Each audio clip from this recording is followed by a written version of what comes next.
Hey guys, and welcome back to Motorsport Madness. My name's Jack, and today it's going to be a bit of a different video from usual because the last couple of months have been quite honestly mental, and so mental in fact I just had to talk about it really. So for those who haven't seen me before, obviously this is the first time you've seen me, but the last time I was on camera this channel had about just under 500 subscribers, and we're now at a point where nearly 14,000. I don't know quite what's happened, but in this video we're going to be obviously talking about the documentaries that I've released so far, which are F1's Most Horrific Crashes episodes 1 and episodes 2. Now how I'm going to do this is just sort of talk about my inspirations, what I did to put in the work that I did, and also answer some of your questions that you've left, because I asked you to a couple of weeks ago or something like that. It was before Christmas. I don't know, it's been a busy week. I don't know what day it is. I think it's Sunday. I think it's the it's the 31st today. So happy New Year, and I hope all you guys had a great Christmas as well. So before I get into the sort of creative aspect of those two videos, I just wanted to say, like, the last couple of months have just been unbelievable. The fact that episode 1 now sits at just over 1 million views, and in the first couple of weeks of that video going live, it had just under or just over 100 in 2 weeks.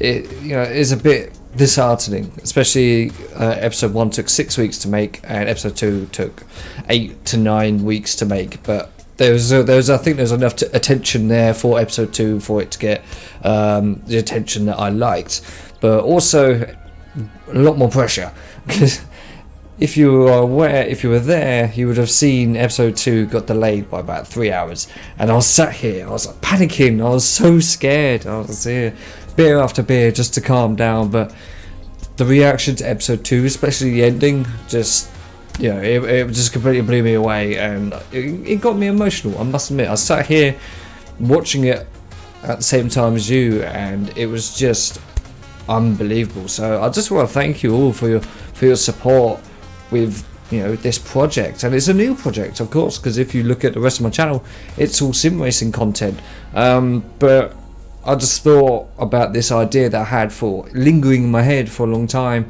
and I just thought, let's just do it. Let's pause the sim racing content and do this, and it's worked out pretty well. So again, just want to thank you all for your support, and I look forward to 2024 to see what that brings, and I look forward to bringing more content your way. So I guess to help me out in explaining how I made it and what I went through to make this happen, I wanted to answer your questions, so let's get into them.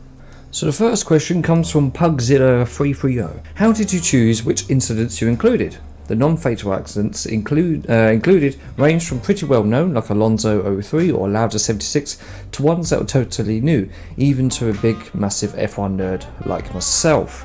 So basically the answer to that is I wanted to mix it up. Now, you watch a lot of videos on YouTube now, and they're pretty much always focused on the same ones, and those same ones are Grosjean in 2020, Lauda in 76, as you mentioned, and yes, I wanted to talk about those as well, but I also wanted to include ones that aren't so well known. And as I came to know of these unknown accidents, I basically just watched every race. So as I got into F1 not so long ago, I was able to be put in a unique position where I could work my full-time job and have races going on in front of me on my phone as I'm doing my job, because luckily my manager is also my best friend and also a massive F1 fan, so he doesn't mind, and he knows I'll put that on and I'll just get on with my work, and he doesn't mind it either, and it's just us two in the office, so it doesn't bother anyone else. So through that, I've watched every single F1 race, including all the ones that aren't on F1 TV, on Daily Motion or YouTube. You can find pretty much them all everywhere. So through that, I'm able to sort of experience these accidents firsthand as they happened. So Renier News Outlaw 82, I remember watching that, and I was like, whoa, that's pretty bad. And obviously Jochen Mass as well, because you don't see the accident, you have to go and look into it, and you're like, whoa, that happened? That's pretty incredible. So yeah, so many different things, and it was so hard to choose which ones to include in episode 1. That eventually some did get cut, and they were going to be in future episodes, of course. And also I wanted to split it, episode 1 and 2, non-fatal and fatal. And the reason for that was mainly because the original script which I wrote was the whole thing to be one episode. So when I realised it was going to be very, very long, like 2.5 hours, okay, let's split it. But it also means that for those who don't like to watch fatal accidents, which is absolutely fine, they are horrible to watch, they can have something to watch, and episode 2 is there for the fatal accidents if they so choose. So the accidents, I listed about 80 of them, and of course for episode 1 it was between 15 or 20 off the top of my head, and episode 2 was about 15. So it's really hard to know, and obviously there needs to be in my head a certain level of horrificness to really talk about. I'm not going to go on and talk about Guan Yu Zhou, I'm not going to talk about Max Verstappen at Silverstone 2021, because they weren't really that bad. They were just made to look bad by obviously Netflix and DTS fans on TikTok. That's not what we're here to talk about. And others such as Ricardo Patrese at Estoril in 1992, I decided to talk about that accident instead of, say, Mark Webber at Valencia, because Mark Webber's accident has been talked about to death and I want to talk about something else. So yeah, it's one of the hardest things to do, because I knew for the moment that I chose, I'll put out a video and then I'll have, oh, where's this person or where's that person, blah blah blah. So yes, I know about them, don't worry, they are sidelined for something else, okay, so don't panic. And Pugzilla goes on to also ask, also covering other series in a similar style, fatal or not, would be really, really cool. I can think of a number of NASCAR crashes that would fit well. Yes, definitely, 100%, I will be looking at other series as well. Not so much NASCAR, because NASCAR is pretty much at the very bottom of my knowledge of motorsport. I'm not saying it's not good or it's not, it's terrible or whatever. That's not what I'm saying. It's just that I really know very little about it. If the opportunity came to make a film about NASCAR, then of course I'll be putting in the research. But yeah, NASCAR's at the very bottom. But things such as sports cars, IndyCar rallying, that's very high up. I know quite a lot about that and know enough to do a video on that. So yes, that will happen at some point. And pretty much the same question from Nitroholic 2002. Both videos are amazing pieces. Are there plans eventually to wander into other motorsports with the same formula or sticking with Formula 1? Yes, as I just mentioned, yes, other series, and it won't just be crashes either. I look at doing plenty of other things, such as rivalries between team members, other drivers, team manufacturers, things like that, and controversial moments, brilliant championship fights, and so many different ideas in my head. And not just that, but also driver profiles, car profiles, stuff like that. I want to do so much. In fact, I've got a Word document and it's about 5 to 6 pages long of just ideas. So yeah, I really look forward to doing each and every one, and quite simply put, I wouldn't do a video on it if I wasn't interested in it. So yeah, so simple answer, yes. 3DAF boy, if that's how you say it, your last 2 videos perfectly set the stage for an in-depth look at all the safety rules and regulations that have evolved F1 into sport we know today. Maybe we could see a timeline of how each of these crashes caused rule changes and what worked and what didn't. To do a video on that, you pretty much have to cover the entire history of Formula 1, right from its inception in 1948, I think. The actual Formula 1 rules and regulations came to be, and in 1950 was when the Formula 1 World Championship began. So I think you need to do not just that, but also the entire history of Grand Prix racing as a whole, right from its beginning in 1906, because there's so many fascinating stories that come from it that me as a person, I just simply cannot ignore, and I have to talk about them. I love the history of motorsport, I just love it. It's so interesting, so fascinating. So yeah, I could potentially do a video on that, so yeah, maybe one day. Next up, Frontshot9047 asks, what inspired you to create the videos? Given that you've previously only posted sim racing content, where did the idea to create racing documentaries come from? Congratulations on the success of the videos. Well, firstly, thank you very much, and in fact, this guy here helped me out a lot with these videos and is going to continue to help source some of the videos that you see on the documentaries, so make sure you go and thank him as well as me. So there he is. But the inspiration, it didn't really come from a single source. In fact, I've always wanted to do a video like this for about 2 years now, and about 1.5 years ago, not so long after I moved in here, I created a script for a film that was purely going to be focusing on deaths in Formula 1. But after a while, I just sort of lost interest, and I didn't really know what flavour to put the video in, because they need a certain flavour. Because for me, I can't just talk about fatal accidents and just go, oh, this is a bad crash, oh, he died, anyways, next. Yeah, that's not what I wanted to do, and there's so many videos on YouTube that are kind of like that, and I really didn't want to do that, because I, for one, love Formula 1, and I love the people involved in Formula 1, and I want to interact with other genuine F1 fans, and that's what this channel does. So I thought to myself, okay, let's do a video how I would like to see a video, how I, as an F1 fan, would like to see a video on this subject done, because there is a right and a wrong way of making a video that deals with fatal accidents, and I'm sort of referring to episode 2 as I see that better than episode 1, which is, I guess, is a good thing, because it goes to show that I'm improving in some areas, and the reception to episode 2 was a lot better than episode 1, which was very nice. So the inspirations, I've always really enjoyed writing, and I've never really sort of tested myself on creating something, writing something that actually got any sort of reception. So I really wanted to give it a try, and that's where this comes from. In fact, I remember in school, my English teacher really tried to encourage me to sort of become some sort of journalist or whatever, and I liked the idea, but I did not really know what to do, and I was too afraid to ask, because probably due to laziness, I couldn't really be bothered to put in the effort. And I do actually know that a few of my old teachers have actually seen these films, which is kind of nice, because one of my teachers actually got in contact with me, and which is quite nice, because I haven't seen them for about 10 years, so yeah. And of course there are plenty of films out there, such as Life on the Limit, or yeah, Life on the Limit, Champions Forever, two big influences on this, especially the ending for Life on the Limit is pretty much inspired the ending for episode 2.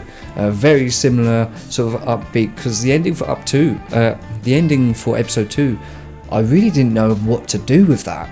I spent so long trying to think of a good way of ending it, but I didn't really know how. And in fact, I'd be pacing up and down in my kitchen there with a cup of tea in hand, just trying to work out what to do. And eventually, bang, there it was.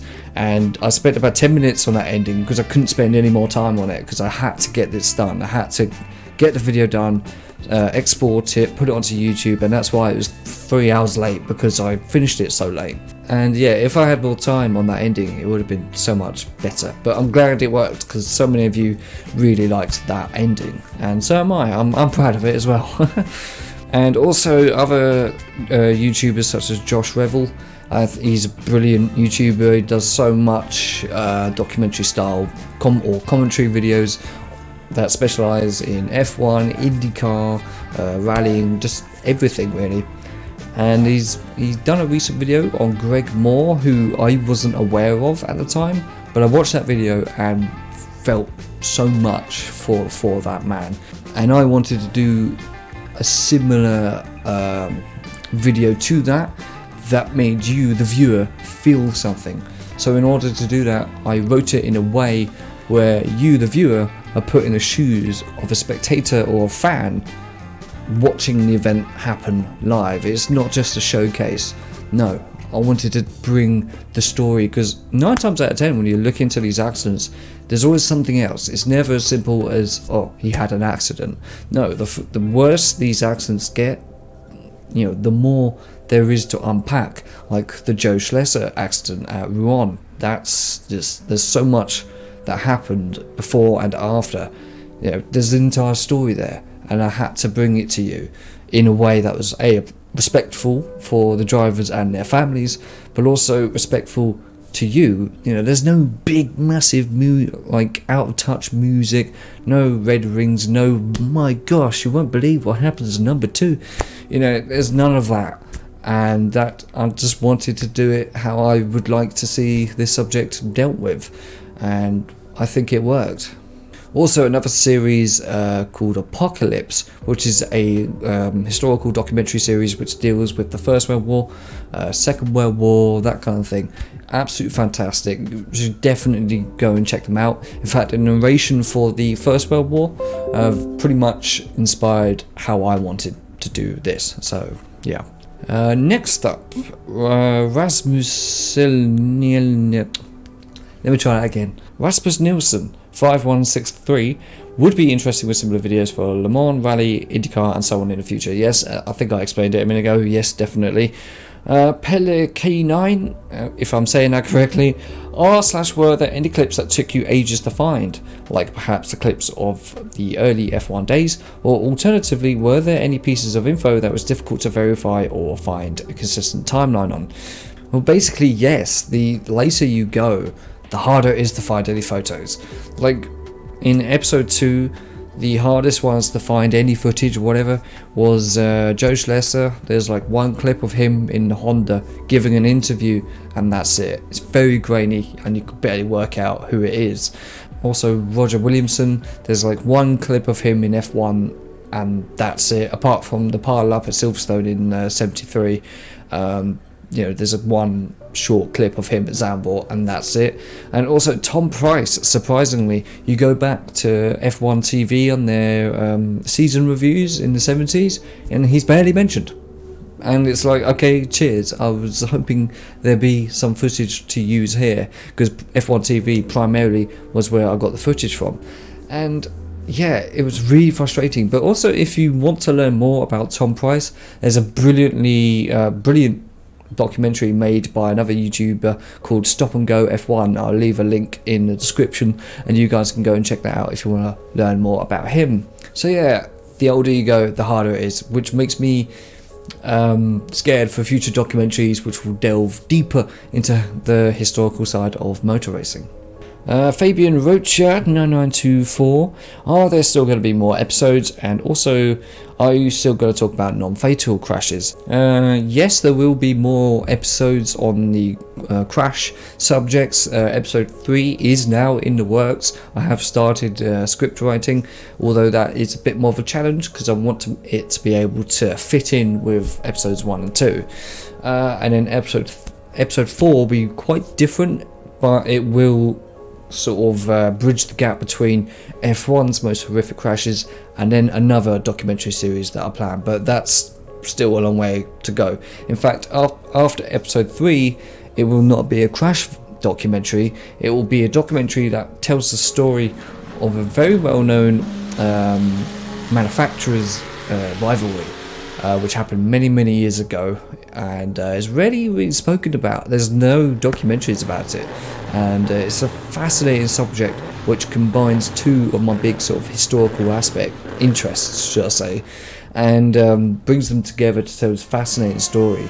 And hopefully it works out well. It's working well in my head. I just need to bring it to paper and actually tell that story. So yeah, look out for that as well, and I'm really excited. So yeah, there's, as I mentioned earlier, there's about 5 pages in a Word document with all my plans for the future. So yes, look out for those. LZVK, do you plan to focus on historic F1 content? Yes, mainly because I just love historic motorsport. The sounds, the smells, the sights, it's just incredible. If you haven't gone to any sort of historic event, trust me, go to one. They are amazing. You leave there with your ears bleeding. I took my dad to Brands Hatch earlier this year, 2023, to the Masters Historic Racing Festival, and he's not a motorsport fan, but he loved it, and he said to me as soon as the event finished, I want to come again next year. I'm like, oh, that's beautiful. I'm so glad you said that. You're getting into it now. You know, it was quite cute as a son. And seeing him like taking photos and videos, it was just amazing. Cheers, Dad, if you're watching. But yes, mainly historic F1 content, definitely, but there will be modern stuff as well, so don't worry. I'll try to cater for all my interests on this channel. How do you find some of the rare footage? I saw a lot of new footage I had never seen before. Well, basically, a lot of footage was found on F1 TV, and there's a whole archive of historical footage from there, especially from their reviews. You can find a lot of up close and personal shots of the drivers that I wanted to talk about.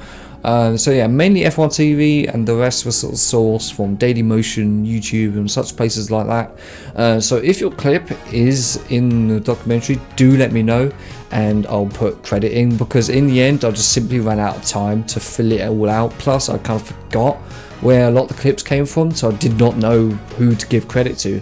So if your clip is in this video, or in these videos, or future videos, just send me an email and I'll make sure to put a link to your channel in there, because I don't want to be that guy who takes other people's content and does not give the appropriate credit.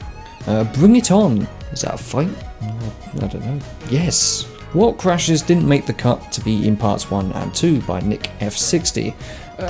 Quite a lot, to be honest. There was 3 that was cut from episode 2 and about 4 that was cut from episode 1, and they're going to be covered in episode 3, because I don't want to not cover them, because they're all quite, they're all quite interesting stories. So yeah, episode 3 will include some of that cut content, and but there will also be others that weren't, and they were specifically saved for episode 3. The final question by Bratislav Mitulski. But who cares? Now that is a really good question. I mean, ultimately, who does care? Man. But to be honest, on a serious note, I don't care who cares, because I just want to make videos for motorsport fans. I'm a motorsport fan. I don't care if it gets 1,000 views or 1 million, really. Obviously there is a minimum that I would like to be able to see it, because I don't earn money from these videos. I don't know if you're aware, but a few people accuse me of making money out of people's misfortune, and to that I say no. You can tell by the respect I put in this video that that's not the case. The amount of times I sat here crying as I'm putting this video together, exactly how I pictured it in my head. You know, it wasn't a nice video to make. I'm mainly referring to episode 2 here, and I don't make a single penny from these videos. I had the chance to with episode 2, because that was copyright claimed about 3 weeks after it went live. So in that time I could have earned money, but you know, that's not what I'm here to do. I'm here on YouTube to make videos for you. I don't care about money, I don't care about fame, I don't care about clickbait. You know, I could have easily put in the most clickbait thumbnail you've ever seen, but I didn't want to do any of that, because I don't care who's watching. I want F1 fans and non-F1 fans to be watching it, because they might find an interest in what they're seeing, and I want to make sure it's written in a way where it is interesting, and it's not just in your face and red rings and all these big block capitals in the title, because as many of you pointed out in comments, you're just sick of seeing that, and so am I as a regular YouTube viewer. So to bring a video to you which I would be happy seeing, and to provide F1 genuine fans of motorsport a video that we can all get together and watch, that's all I want. So yeah, that's why the thumbnail is just simply an empty car. There's no fire, there's no red arrows, there's no shocked faces, there's no bodies, there's no blood. It's just empty car from 2 accidents which are featured in that video. I'm not there to clickbait, I'm there to tell a story, because it's a story which, whilst can be horrific, is also fascinating. Let's be honest. And once again, I do not make these videos to make money. If at some point in the future it does become a full-time job, then yeah, maybe. And for all those people that, you know, I appreciate all those people that have been saying, oh, you should work for the BBC or something. Yes, but they would also be telling me what to do, what I can and can't do, blah blah blah. And I don't really want that. I want to be able to do what I want to do. And that's why this channel exists. But speaking of this channel, actually, a lot of you obviously have actually asked me what's going to happen with the sim racing content. And I'm here to tell you that will continue. And I gave it a lot of thought because I really did not know whether people would like it. But at the end of the day, I don't really mind. I really don't mind. Like I said, I want to make sim racing content and documentary content as well. So you're going to get both. And if you decide you don't want to watch the sim racing content, that's absolutely fine by me. Don't, watch my documentaries. I really don't mind because I enjoy making the content. And if I post a sim racing video tomorrow and it gets 500 views, I don't mind. I really don't mind. Again, I'm not here for the views. And I just love motorsports. And don't panic if you see sim racing content on this channel again. More documentaries are definitely coming, and I'm telling you right now, I'm telling you, sim racing content and documentaries are going to coexist, and I've planned it out in my head how that will work, and it will become clear at a later time. But for now, I'm going to enjoy Christmas, which I've already enjoyed a bit too much, and then New Year's, which is, well, just a few hours time. So I'm going to get drunk tonight, probably alone, but yeah, I think that pretty much covers it. And once again, I just want to thank you, because all of this is a learning curve. Never done this before. My narration needs work, but I could only work on it if I'm actually doing it. The editing could be improved here and there. There's a lot of things that can be improved. But again, I'm so grateful that you guys are enjoying it as much as you have been, because it has taken me completely by surprise. But it's a nice way to end the year, which has otherwise been, a year of struggle. Because another reason why I don't really care about the money is because I'm quite used to not having any. So that's pretty much it. So yeah, until the next video, I just want to say once again, thank you so much for taking the time out to watch this video. And if you want to again donate towards me for this project, for these projects, then I'll include the buy me a coffee link in the description. And also, if you're new, subscribe, check out those videos as well, episode 1 and 2. And until the next video, I hope you have an awesome New Year's. Whatever you're doing, just promise me you won't get too drunk, okay? Please. Alright, we're all responsible adults here. And until the next time, see you later guys. Thank you and goodbye.